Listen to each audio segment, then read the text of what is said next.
Grazie dottor Anceti per l'invito che ho accolto con entusiasmo, anche perché appunto l'attualità di questi temi è veramente importante e quotidiana.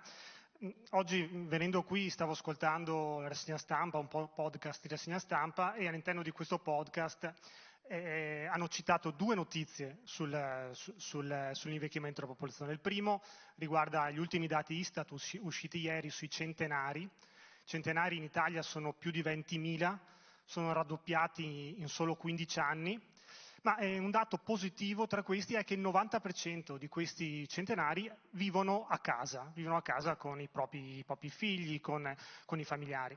È un dato positivo, ma un dato che deve farci riflettere, perché non so per quanto tempo ancora possiamo sperare che il 90% dei centenari riescano a vivere a casa con i propri figli, perché il tema degli anziani soli, dei nuclei familiari più piccoli, è proprio uno dei temi centrali. L'altra notizia che stavo ascoltando è un po' una nota di colore, se vogliamo, ma che ci deve far riflettere. In Giappone, lo accennava anche il viceministro prima, che è il paese più vecchio al mondo, stanno aumentando gli attacchi da parte degli orsi. Uno pensa che sia una notizia che non ha a che fare con l'invecchiamento, invece una delle cause è proprio questo, perché l'invecchiamento della popolazione, che in Giappone è ancora più marcato che in Italia, sta spopolando interamente alcuni territori e dove non ci sono le persone arrivano anche gli animali, e questo provoca ulteriori difficoltà che vedremo in realtà anche per quanto riguarda in particolare il Veneto, ma in generale il nostro paese. Io faccio un passo indietro rispetto alla questione del Veneto, perché volevo fare delle osservazioni di carattere generale che riguardano un po' tutto il nostro paese. In sintesi estrema sono questi 6 macro fenomeni che si stanno verificando nel nostro paese. Sono questioni non certo nuove. I demografi, io non sono un demografo, ma i demografi ne parlano da almeno 10 anni. Sono stati ascoltati evidentemente poco, forse non hanno raggiunto la notorietà dei virologi durante la pandemia, però temo che fra qualche anno raggiungeranno lo stesso status.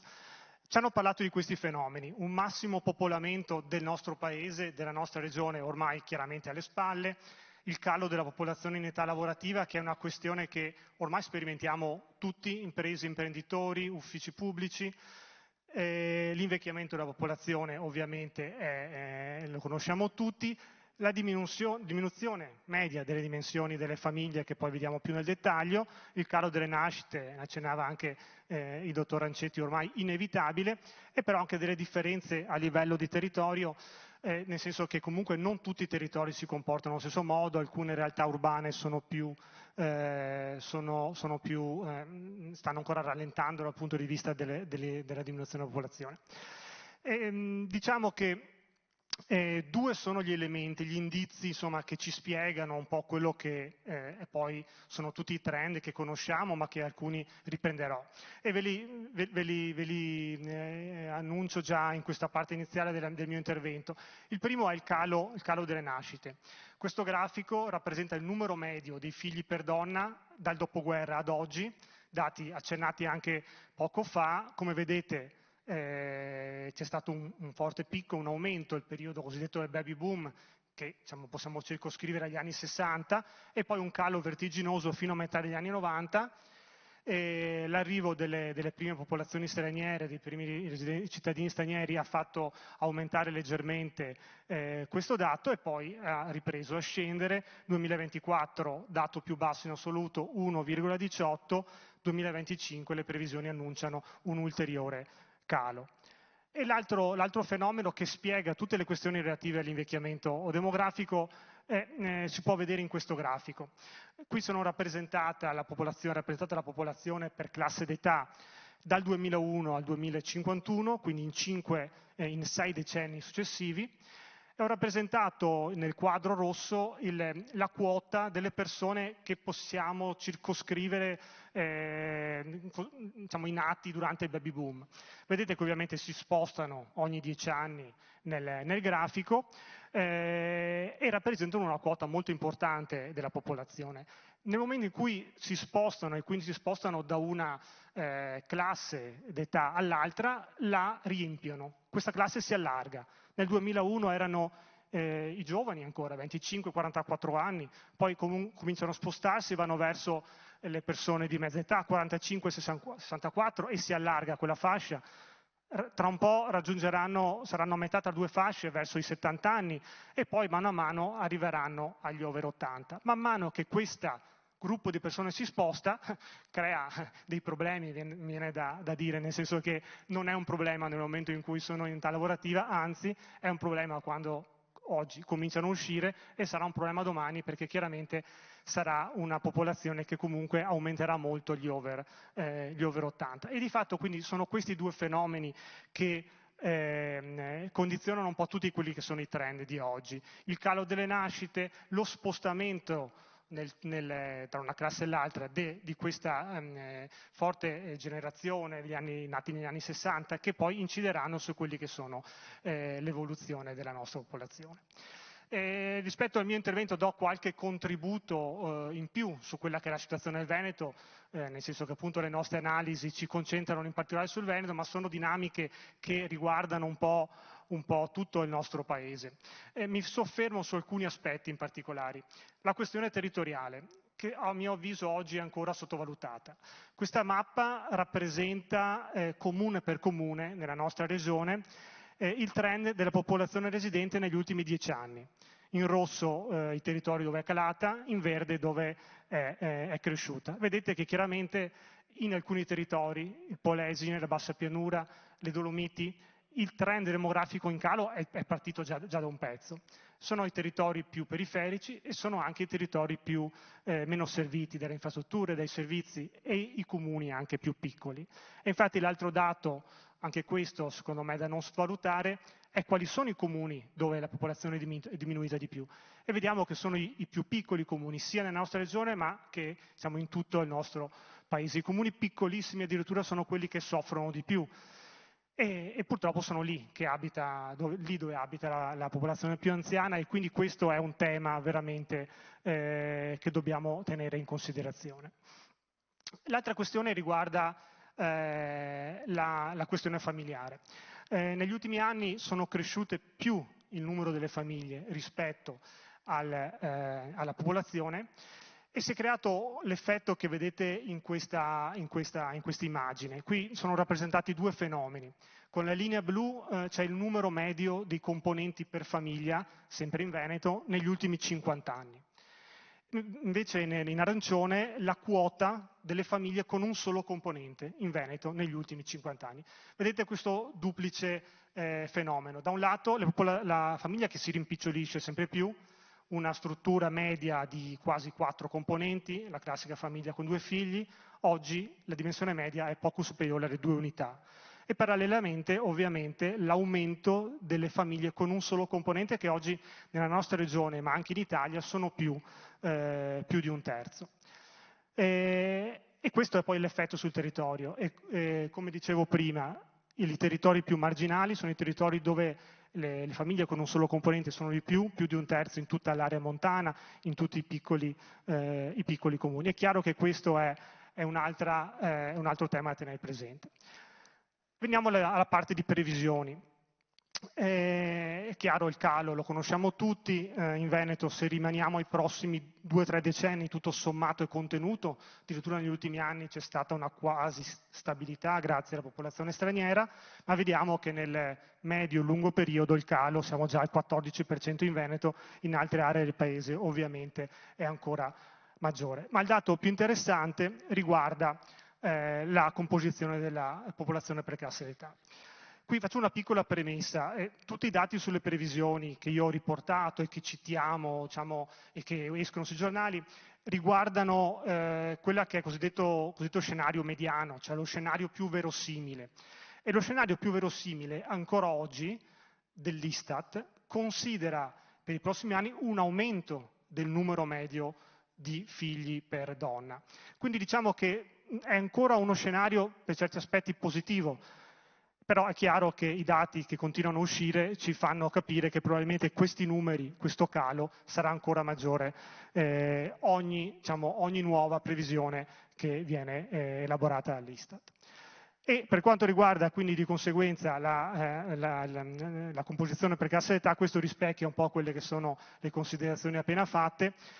Vediamo la situazione per il Veneto, questo doppio fenomeno dell'uscita di una componente importantissima di popolazione in età lavorativa, 300.000 persone nei prossimi, la popolazione in età lavorativa quasi 600.000 persone nei prossimi 25 anni, e dall'altra parte la forte crescita degli over 65, più 435.000. Vedete come cambia proprio anche le quote. Fra 25 anni più di una persona su tre avrà più di 65 anni e invece poco più del 50% della popolazione sarà in età lavorativa. Ma chi saranno queste persone? Di che famiglie faranno parte? Di nuovo la famiglia composta da una sola persona sarà la prevalente, aumenterà in generale le persone sole del 18% in Veneto, ma tra queste le persone sole con più di 80 anni arriveranno quasi a un raddoppio, più 75%. La cosa significativa è che fra 25 anni, se noi sommiamo le coppie con figli e i genitori soli con figli, saranno meno delle persone sole. Quindi chiaramente questo è un tema importante anche poi per quello che riguarda le politiche di welfare e la sostenibilità del sistema pensionistico. Qui volevo fare due accenni rispetto a tutte quelle che sono le questioni demografiche che riguardano un po' anche le ripercussioni dal punto di vista delle politiche abitative, dal punto di vista del mondo del lavoro. In Veneto, ma sono questioni che riguardano tutto il Paese. Dal punto di vista del tema della casa, un tema che oggi riguarda un po' tutti, riguarda le coppie giovani che fanno fatica a trovare casa, riguarda le imprese, perché se vogliamo, se gli imprenditori, se le imprese vogliono trovare candidati per i propri posti di lavoro che offrono, sempre di più hanno bisogno di offrire loro una casa. Cosa è successo in Veneto negli ultimi 10 anni? Si è continuato a costruire, più quasi 100.000 abitazioni, ma la popolazione è scesa di 50.000 abitanti. Perché si costruisce? Perché le case oggi non vanno bene così come sono e avrebbero bisogno di importanti lavori di ammodernamento.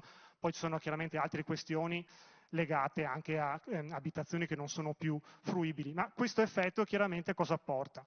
Più case, meno abitanti, aumentano le abitazioni vuote. I medi in Veneto sono oltre il 20%, questa è la fotografia sul territorio che chiaramente rispecchia anche quello che è il fenomeno turistico, perché tra le abitazioni vuote ci sono anche le secondo case, le abitazioni turistiche, ma se noi togliamo quei dati, diciamo, abbiamo comunque numeri importanti, perché se non considerate la zona del litorale, la zona delle Dolomiti, la zona montana, tutto il resto, l'azzurrino, diciamo, nel Veneto centrale, di fatto è formato da case proprio non occupate che non sono seconde case. E quindi vedete che in ampie zone della nostra regione tra il 15 e il 30% delle abitazioni non sono occupate. E che abitazioni sono? Vecchie e non adeguate ad ospitare sia i giovani e sia gli anziani. Le case in generale il patrimonio abitativo del Veneto, del nostro paese, è abbastanza datato, gli immobili risalenti agli anni 60-70 sono più di un terzo, tra le case non occupate questa quota aumenta in più, aumenta ancora, e quindi sono case che hanno bisogno di importanti lavori di manutenzione. Noi come paese stiamo uscendo dalla sbornia del superbonus, per cui è chiaro che le risorse sotto questo punto di vista, pure se non necessarie, difficilmente verranno stanziate. Una pillola sul mercato del lavoro, sono questioni che, insomma, note, il tasso di occupazione continua a crescere nel nostro paese, per fortuna anche nella nostra regione. In Italia siamo oltre il 62%, in Veneto siamo al 70%, dall'altro lato il tasso di disoccupazione scende, ormai in Veneto di fatto è arrivato a un valore frizionale, 3% difficilmente potrà scendere. Ma se noi vediamo le previsioni appena elaborate dall'Istat sulle forze del lavoro, quindi gli occupati e le persone in cerca di occupazione, questo è un dato che riguarda il nord-est, quindi Veneto, Trentino Alto Adige, Friuli Venezia Giulia e Emilia Romagna, vedete che le previsioni indicano per i prossimi 25 anni meno 300.000 persone, forze lavoro, che usciranno dal mercato del lavoro, quindi meno 300.000 persone in meno, a fronte delle quasi 600 che escono dall'età lavorativa. Però se noi osserviamo la struttura per classe d'età ci sono insomma, dati anche non sorprendenti ma che devono farci riflettere. Diminuiranno i giovani non solo perché sono meno ma anche perché magari studieranno di più, quindi meno 15-18 anni lavoreranno e l'unica classe che aumenta saranno gli over 65. Più 60% nei prossimi 25 anni, è un effetto chiaramente dell'età pensionabile che aumenta ed è un effetto però anche magari di persone che decidono per professionalità, per livello di istruzione di rimanere nel mercato del lavoro e l'auspicio è che sempre di più rimangano per poter permettere la sostenibilità del sistema. Chiudo solamente con diciamo, con un'immagine d'insieme di quelle che è un po' il quadro di oggi, che ho cercato di riassumere velocemente in questi flash legati appunto ai numeri, un quadro molto complesso, ovviamente su tutte io non ne ho parlato perché non era l'oggetto della mia relazione, ma c'è la questione della domanda di salute, dei servizi agli anziani, ma poi c'è una questione territoriale ancora sottovalutata, le questioni relative alle politiche abitative, la questione anche relativa alla domanda di mobilità che sembra secondaria ma che poi emerge quando purtroppo succede qualche tragedia che ci fa capire che forse qualche politica legata al trasporto pubblico per gli over 80 sarebbe importante, un ruolo al mercato lavoro da ricostruire anche in funzione di invecchiamento attivo e non solo per obblighi pensionistici o di tenuta del sistema del welfare e quindi diciamo è un quadro molto complesso, le situazioni sono complesse, però è importante cominciare a lavorare da questo punto di vista.